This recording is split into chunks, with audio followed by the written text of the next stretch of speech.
مولانا روم رحمت اللہ علیہ نے سلطان محمود غزنوی اور ایاز کے 3 واقعات لکھے ہیں. بڑی عجیب کہانیاں لکھی ہیں. فرماتے ہیں کہ سلطان محمود ایک نیک بادشاہ تھا. اس کے پاس ایک دیہاتی نوجوان آ گیا. اس کا تعلق دیہات سے تھا. تعلیم بھی نہیں تھی, کچھ ایسی تربیت بھی نہیں تھی, مگر بادشاہ کے دربار میں آ کے جب خدمت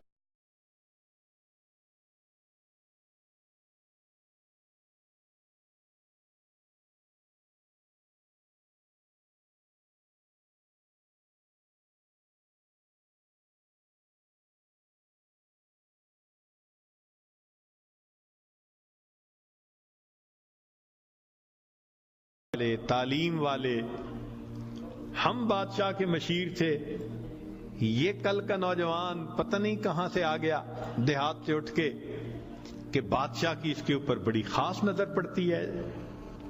چنانچہ انہوں نے پروگرام بنایا کہ ہم بادشاہ سے موقع ملنے پہ بات کریں گے.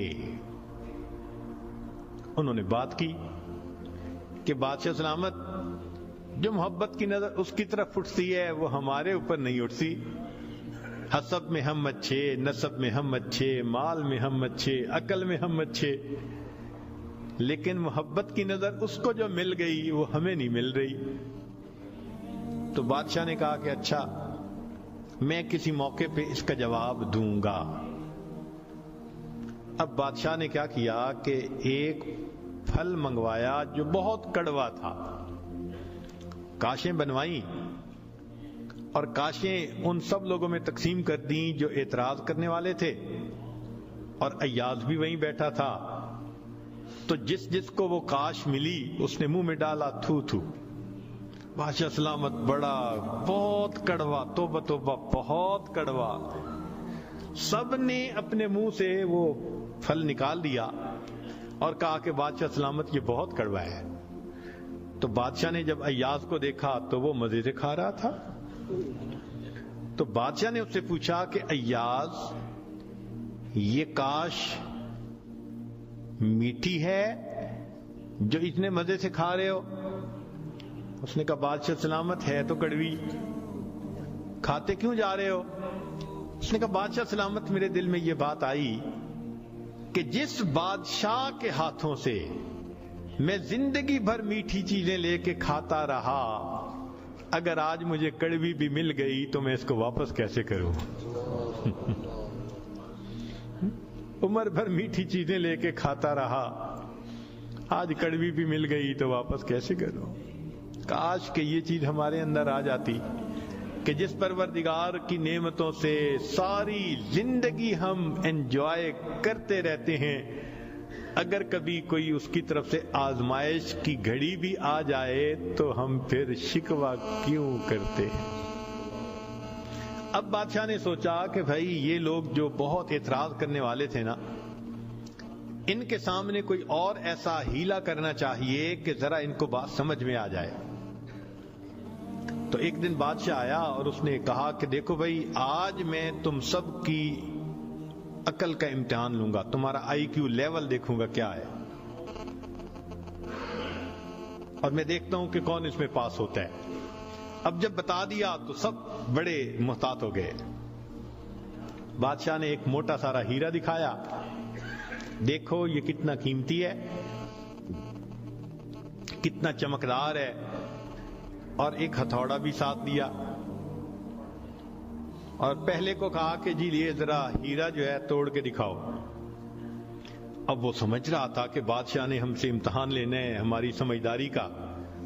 تو اس نے کہا بادشاہ سلامت یہ ہیرا تو بہت قیمتی ہے, اتنے کیرٹ کا, اور بالکل بے عیب ہے, کوئی فلاں نہیں, فلاں لیس ہے, لہذا اس کو تو نہیں توڑنا چاہیے. بادشاہ مسکرایا, کہنے لگا ہاں بہت اچھا. تو وہ سمجھا کہ بھائی میں نے بادشاہ کو کنونس کر دیا, چنانچہ دوسرے کو دیا, اس نے بھی اسی قسم کی لاجک, تیسرے کو دیا, اس نے بھی لاجک. جتنے اعتراض کرنے والے تھے سب کو ہیرا ہتھوڑا دیتے رہے، وہ یہی لاجک دیتے رہے اور معذرت کرتے رہے، حتیٰ کہ بادشاہ نے وہ ہیرا ایاز کے ہاتھ میں پکڑایا۔ جب ایاز کو کہا ایاز اسے توڑو، ایاز نے اس کو نیچے فرش پہ رکھا، دے کے مارا ہتھوڑا اور اس کے ٹکڑے ٹکڑے کر دیے۔ اب جب اتنے قیمتی ہیرے کے ٹکڑے ہو گئے تو وہ تو سارے خوش ہو گئے، آج اس کا گنوار پن کھلا، اس کی جہالت کھلی، بے وقوف، کیا پتا اس کو یہ کتنی قیمتی چیز تھی۔ تو وہ ایکسپیکٹ کرنے لگے کہ آج تو بادشاہ اس کو دھکا دے دے گا دربار سے۔ تو جب ہیرے کے ٹکڑے ہو گئے تو بادشاہ نے اس کی طرف دیکھ کے کہا ایاز تو نے ہیرے کے ٹکڑے کر دیے، اتنے قیمتی ہیرے کے؟ تو ایاز نے آگے سے سمپل سا آنسر دیا کہ بادشاہ سلامت، آپ نے مجھے حکم دیا تھا ہیرے کو توڑ دو۔ اب میرے سامنے دو آپشن تھیں، یا تو اتنے قیمتی ہیرے کو توڑ دیتا، یا پھر میں انکار کرتا تو آپ کے حکم کو توڑ دیتا۔ میری نظر میں آپ کا حکم ایسے سینکڑوں ہیروں سے زیادہ قیمتی تھا، لہذا اس کو کم قیمت سمجھتے ہوئے میں نے آپ کے حکم کو نہیں توڑا، میں نے ہیرے کو توڑ دیا ہے۔ تو بھئی جتنا ایاز کے دل میں بادشاہ کے حکم کا احترام تھا، کاش ہم بندوں کے دل میں پروردگار کے حکم کا ایسا احترام آ جاتا۔ ہم خواہشوں کو توڑ دیں، تمناؤں کو توڑ دیں، اپنی امیدوں کو توڑ دیں، ہم کبھی بھی حکم خدا کو نہ توڑیں۔ تیسرا واقعہ لکھا کہ ایک دن ایک معترض جو تھا وہ آیا اور اس نے کہا کہ بادشاہ سلامت، یہ جو آپ کا زیادہ ہے نا چہیتا ایاز، ہمیں لگتا ہے کہ یہ خزانے سے چیزیں چراتا ہے، ہمیں تو شک ہے۔ بادشاہ نے پوچھا کیسے ہے؟ اس نے کہا جی ایک جگہ کلوزٹ بنائی ہوئی ہے اس نے، اور یہ صبح و شام اس کلوزٹ کا دروازہ کھولتا ہے اور دیکھتا رہتا ہے اور تالا لگا کے چابی اپنے پاس رکھتا ہے، چابی کسی کے ہاتھ میں نہیں دیتا۔ تو بادشاہ سلامت، ہمیں تو پکا شک ہے کہ آپ کے خزانے سے اس نے قیمتی چیزیں چرا کے رکھی ہیں اور یہ صبح و شام دیکھتا ہے ان کو۔ بادشاہ نے اسی وقت ایاز کو بلوا لیا، لوگوں کے سامنے پوچھا ایاز تمہاری کوئی کلوزٹ ہے ایسی؟ جی۔ تالا لگا کے رکھتے ہو؟ جی۔ صبح شام کھول کے دیکھتے بھی ہو؟ جی۔ لاؤ چابی اس کی۔ ایاز نے چابی نکال کے دے دی۔ بادشاہ نے ایک آدمی کو بھیجا کہ جاؤ اور کلوزٹ میں جو کچھ پڑا ہے سب اٹھا کے یہ کہ لے کے آؤ۔ اب جب وہ گیا تو ایاز تو مطمئن کھڑا رہا، مگر معترضین بڑے خوش ہوئے، آج پکڑا گیا، آج سمجھ لگے گی بادشاہ کو یہ کیسا بددیانت انسان۔ تھوڑی دیر گزری تو جو گیا تھا وہ تالا کھول کے کیا دیکھتا ہے کہ اس میں ایک پرانا سا لباس ہے اور ایک پرانا سا جوتا رکھا ہوا اور کچھ بھی نہیں۔ بڑا حیران ہوا، اس کو یہ صبح بھی دیکھتا ہے شام بھی دیکھتا ہے۔ وہ اس کو لے کے بادشاہ کے پاس آیا۔ بادشاہ سلامت، کلوزٹ میں یہ دو چیزیں تھیں۔ بادشاہ نے کہا ایاز بس یہی کچھ تھا؟ جی یہی تھا۔ ایاز یہ تو اتنی قیمتی نہیں کہ تم ان کو تالے میں رکھو اور صبح شام اس کو جا جا کے دیکھو۔ ایاز نے کہا کہ بادشاہ سلامت میرے لیے قیمتی ہے۔ پوچھا کیوں؟ کہ بادشاہ سلامت، جب میں پہلی مرتبہ آپ کی خدمت میں حاضر ہوا تھا، میں دیہاتی سا لڑکا تھا، یہ تہبند باندھی تھی، یہ کرتا پہنا تھا، یہ جوتا پہنا ہوا تھا، میں نے اس کو اپنے لیے پریزرو کر کے رکھ لیا۔ اب روز صبح اور شام میں دروازہ کھولتا ہوں، اپنے نفس کو مخاطب کر کے کہتا ہوں ایاز بادشاہ کے احسانات کو مت بھولنا. تمہیں جو اس نے رتبہ دیا تمہاری اوقات تو یہ تھی،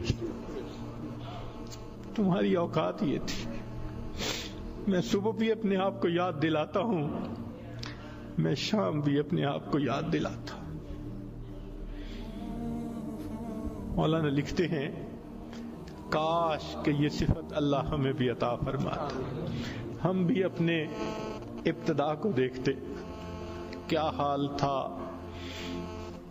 کیا ہماری اوقات تھی، اور آج اللہ نے اپنی رحمتوں سے، نعمتوں سے، برکتوں سے کس طرح ہمیں مالا مال کر دیا.